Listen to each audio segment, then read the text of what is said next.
de los impuestos, en este caso a la renta de las personas físicas, como también a la asistencia de la Seguridad Social. Emiliano Wingman trabajó sobre esto. Sí, trabajó desde temprano en la mañana con Nicole Desqueit. ¿Cómo Así estás? es. ¿Cómo están? Buenas tardes para ustedes, buenas tardes para todos los televidentes. Sí, los méritos se los lleva Niki, que desde tempranito de la mañana estuvo consultando con distintos economistas para que nosotros, en estos minutos a través de BTV Noticias, bueno, les podamos detallar para poder comprender un poco más estos anuncios que dio ayer el presidente de la República, Luis Lacalle Pou. Algo ya adelantaba justamente Nati y Nico. Estamos hablando del impuesto a la renta de las actividades económicas, esto es el IRAE.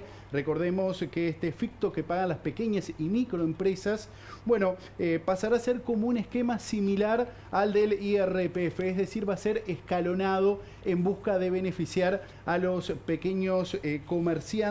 Además también, además del IRAE, el IRPF, también se anunciaron algunos cambios en el IAS, este impuesto que pagan los jubilados y pensionistas. Pero, como lo decía Lacalle Pou allí en ese tape que veíamos al comienzo, se espera que unos 83.000 uruguayos sean los beneficiados. Estamos hablando de unos 63.000 trabajadores y unos 20.000 jubilados. ¿Por qué es importante esta cifra? Más adelante lo vamos a ver, ya que el Frente Amplio cuestiona que se trató de impuestos que no fueron muy abarcativos. Si tenemos en cuenta un país de más de 3 millones de habitantes, bueno, 83.000 beneficiarios suena poco. Pero si les parece, comenzamos por el comienzo. Vamos a ver lo que decía Lacalle Pou ante la Asamblea General respecto al IRPF. El primer paso es aumentar las deducciones con el foco principal en los trabajadores contribuyentes del IRPF de menores ingresos y con los trabajadores que tengan hijos a cargo. Después tendrán el documento porque hay decretos firmados y hay proyectos presentados ya en el Parlamento. Pero a modo de adelanto, se va a aumentar la deducción del 10% a 14% a aquellas personas con ingresos menores. Se va a aumentar la deducción por hijo de 13 BPC a 20 BPC, manteniendo la duplicación en caso de hijos con discapacidad. Se va a aumentar el tope del costo de la vivienda para poder acceder a la deducción del crédito hipotecario. Se va a aumentar el crédito por arrendamiento de 6 a 8%. Para que se hagan una idea, estos cambios en la deducción del IRPF van a beneficiar al 75% de los contribuyentes, mientras el 14%, cerca de 63.000 uruguayos, aquellos de menores ingresos, van a dejar de pagar el IRPF. Bueno, bien, Emi, vamos a meternos directamente en los números, ¿no? ¿Qué significa para la ciudadanía? ¿Cómo se va a beneficiar con este descuento del IRPF? Bueno, vamos a comenzar por el principio. ¿Qué significa este IRPF? Que recordemos, este impuesto que varía según el trabajador. En este sentido, bueno, para el cálculo tenemos que tener que, por un lado, se deben considerar los ingresos nominales mensuales en caso que superen los 39.620 pesos, que es el mínimo no imponible, y los descuentos varían según el trabajador. Por ejemplo, puede tener las primas si tiene hijo, los alquileres, el fondo de solidaridad, bueno, los créditos hipotecarios, los aportes a FONASA. Esas variables pueden llegar a modificar el descuento que se le puede aplicar a cada trabajador. Algunas modificaciones, bueno, varían según la deducción a los contribuyentes, y otros son un sector determinado. Pero ya vamos a ver la placa que estuvimos trabajando hoy más temprano para conocer más en detalle. Por ejemplo, como ustedes están viendo en imágenes, un 14% de ese 30% de contribuyentes del IRPF se van a ver beneficiados y dejarán de pagar este impuesto. Para las franjas menores, quienes ganan hasta 60.500 pesos mensuales, como lo ven allí, la tasa de deducciones aumentará del 10 al 14%. Ahora, la primera franja del IRPF, que recordemos comienza a los 39.620 pesos, son aquellos que aportan el menor monto, ¿sí?, de IRPF, y los que se verán más beneficiados por la medida. Incluso en algunos casos van a dejar de pagar IRPF y de esta manera, bueno, van a aumentar obviamente el valor de sus sueldo se lo vamos a detallar en algunos minutos. Allí en la placa número 2, bueno, el impacto en el pago del IRPF no solo se ve afectado por estos aspectos, se suman otros, como ya les mencioné, los beneficios por hijos a cargo, para la que aumenta la deducción, también aumenta el tope de vivienda para el préstamo hipotecario. Recordemos que este tope pasa de los $109.000 a $137.500, y también para aquellos que estén alquilando, que tendrán 2 puntos más de deducción. Por estos motivos, bueno, los cálculos con respecto a cuánto menos pagará cada uruguayo IRPF, obviamente va a depender, Nico y Nati, de cuáles son estas condiciones. Se espera, por ejemplo, la divulgación oficial de la normativa ya firmada por el Ejecutivo, para poder tener más detalles. Ahí estamos bajando a tierra lo que sería la deducción, bueno, o sea, la reducción. Esto es importante, ya ven ustedes ahí en imágenes. Cuando hablamos de reducción de este 14% para quienes cobran menos de 60.000 pesos líquidos, una persona que gane 84.900 pesos nominales se va a ahorrar unos 650 pesos. En tanto que un trabajador que perciba unos 70.000 pesos nominales va a reducir unos 550 pesos. Quienes tomen unos 60.000 pesos nominales van a haber reducido los impuestos en unos 470 pesos, y quienes cobren 50.000 pesos nominales, en este caso no van a pagar. Y uno dice, bueno, hay un gran beneficio. El beneficio es de tan solo 58 pesos. Hay que tenerlo en cuenta para contextualizarlo justamente en bueno, la población que se va a ver beneficiada entonces con estos beneficios del IRPF. Esto era el IRPF, pero también va a haber un descuento en el IAS. En el IAS, este impuesto que se aplica a los jubilados y pensionistas. Si les parece, vamos a ver lo que decía el presidente de la República, Luis Lacalle Pou, ante la Asamblea General. Con respecto al IAS, como comprometimos en campaña electoral, empezamos a desandar ese tributo.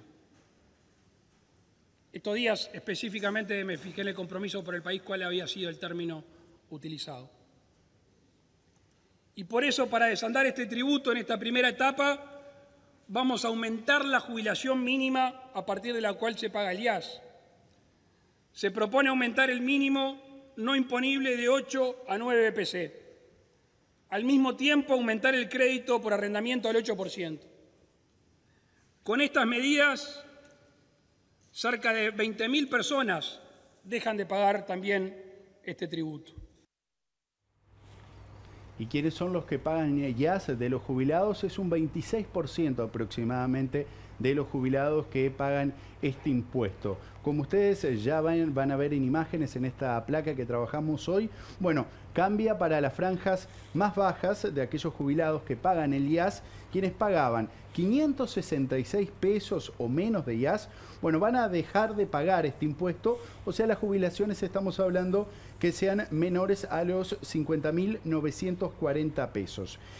Quienes ganan más, es decir, reciben de jubilación más de 50.940 pesos, bueno, verán un beneficio también de 566 pesos, sin importar cuál sea el monto de la jubilación que perciban en este sentido. Bien, ayer también hubo anuncios respecto a las pequeñas empresas, medianas y pequeñas empresas. Las por acá. MIPYMES que Exacto. conocemos habitualmente. Sí, hubo para estas personas también, para las empresas, mejor dicho, beneficios anunciados por el Poder Ejecutivo. Como adelantamos, las pequeñas y medianas empresas tributan el IRAE y es aquí donde hay modificaciones. Vamos a visualizarlas. Ahora va a pasar a ser con un esquema de tasas progresivo similar a la que se le aplica a los trabajadores con el impuesto del IRPF. Por ejemplo, una empresa que factura unos $360.000 antes tributaba un IRAE de un 15% sobre los ingresos. Ahora, tras estos anuncios de Lacalle Pou, bueno, con esta medida,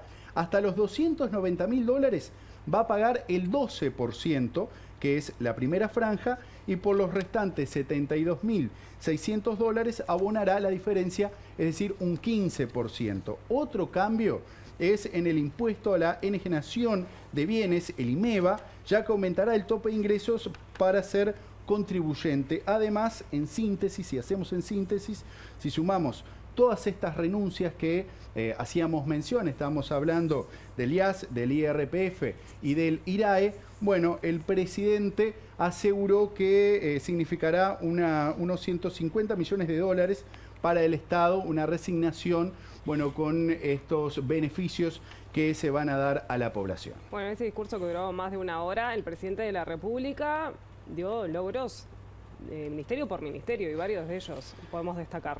Claro, exacto. Hizo un repaso, un discurso que, como tú decías, Nati, duró más de una hora. Allí, como es habitual, el mandatario hace un repaso de toda la gestión, no solo del año 2022, que es el año anterior, sino que también aprovechó a destacar todos los avances que se han logrado desde que asumió el 1 de marzo del año 2020. Chequen ustedes por allí en las placas. Logros que destacó el presidente: el proyecto Arasatí, que obviamente aún se está trabajando, los avances del Tratado de Libre Comercio con China, dijo que está abierto, por ejemplo, la posibilidad de también negociar junto a Brasil, obviamente la reforma educativa que se va a implementar en este 2023, pero ya hemos venido informando a través de nuestro noticiero las idas y vueltas que ha tenido en este sentido. La reforma de la seguridad social ha sido el buque insignia del gobierno y que prevé comenzar a avanzar con el levantamiento del receso parlamentario que se dio en las últimas horas.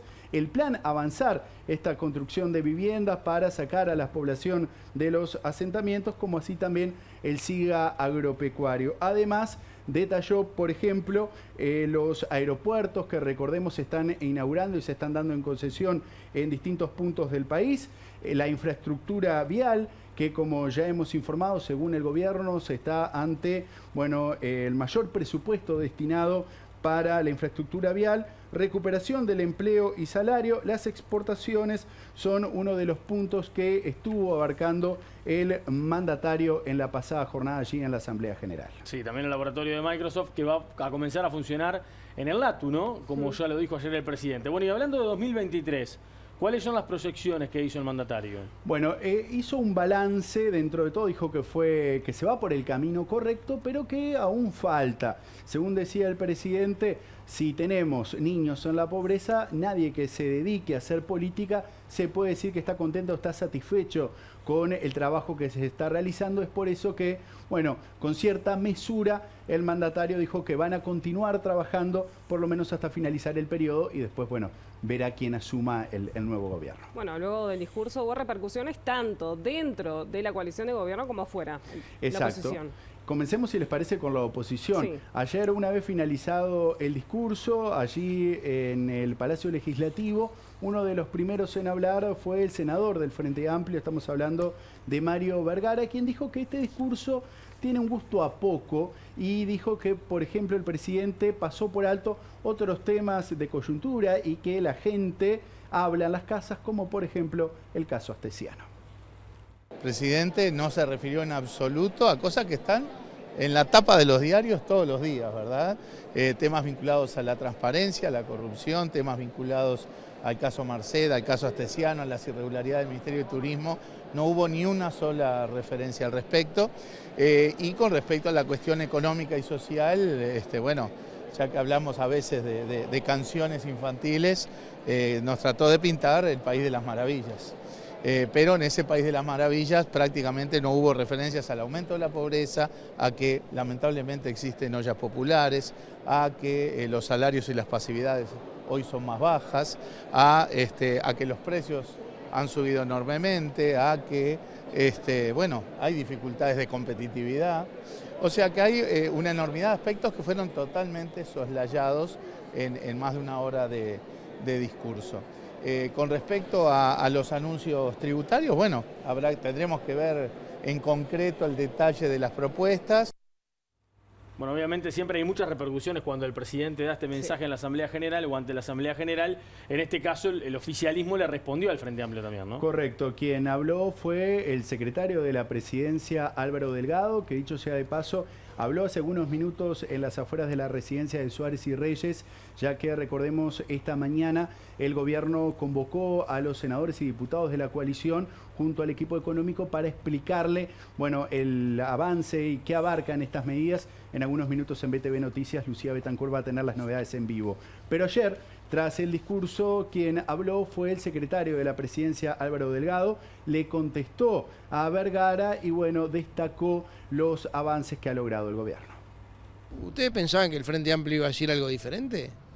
Yo no, lamentablemente lo digo, yo no, porque ya salían a criticar la baja de impuestos, muchos de los impuestos que ellos crearon, que se están bajando sobre todo para los sectores más vulnerables, trabajadores y jubilados, ya lo salieron a criticar antes que se anuncie, no sabían ni qué porcentaje, ni a cuánto, ni qué franja se abarcaba. Y bueno, hoy el presidente hizo un repaso de cifras de todos los ministerios, de cifras, que las cifras no mienten, de crecimiento, de inversión, de empleo, de recuperación de salario, de todos los ministerios, y anunció algunas cosas para adelante, inversiones, empleo, mejoras salariales. Entre otras cosas anunció la baja del IRPF en los sectores de la franja de más abajo, que van a dejar de pagar muchos y otros pagar menos. Hay que preguntarle a esa gente qué piensa. Muy bien, pero ahí veíamos al secretario de la presidencia, pero no todos los miembros de la coalición quedaron conformes con los anuncios del presidente. Bueno, eso parece, por lo menos a través de Twitter. Ya ayer comenzaron algunas repercusiones. Vamos a ver allí en imágenes el tuit que escribía el senador y líder de Cabildo Abierto. Estamos hablando de Guido Manini Ríos. Ahí ven en pantalla. Dice, las medidas anunciadas van en el sentido correcto y significan alivio para mucha gente. Faltó anunciar el aumento de la jubilación mínima. En cuanto al IAS, se deberá establecer en la Ley de Seguridad Social la previsión de su gradual desaparición atada al crecimiento del país. Y como ven ya en imágenes, otro de los que se refirió y fue un poco más duro con el mandatario, estamos hablando del diputado Gustavo Subía. Molesto, muy molesto. Nos olvidamos de 160.000 jubilados a los que les prometimos y nada, y los pocos beneficiados tendrán un promedio de descenso del IAS de 500 pesos. Molesto, muy molesto, así no cumplimos, dijo Subía, que dicho sea de paso, fue uno de los que pegó el faltazo hoy a la residencia de Suárez y Reyes y no se reunió con el mandatario. Y te sumo algo más, Emi, porque hace un ratito, 12:22 de este mediodía, subió un video de la calle Pou en campaña diciendo cuando el ahora presidente anunciaba la derogación total del IAS, que es también en parte de lo que va atado al tuit de Manini Ríos.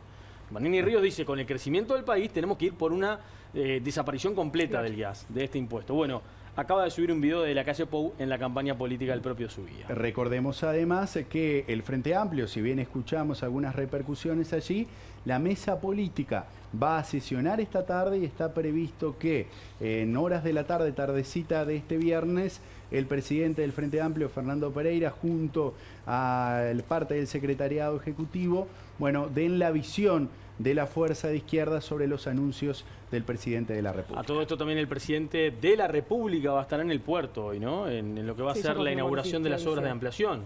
Así que veremos si también el presidente, 24 horas después de haber hecho este anuncio, hace también alguna declaración hoy ante la Alguna declaración, ¿no? Hoy, si bien estuvo visitando algunos medios, bueno, prefirió a la salida hablar off the record, no quiso hacer ningún tipo de declaración porque primero quería reunirse con los legisladores de la coalición para, bueno, poder profundizar un poco más en los detalles que se conocieron ayer. Muy bien, gracias, Emi. Ha sido un placer, hasta luego. Y allí vamos, a la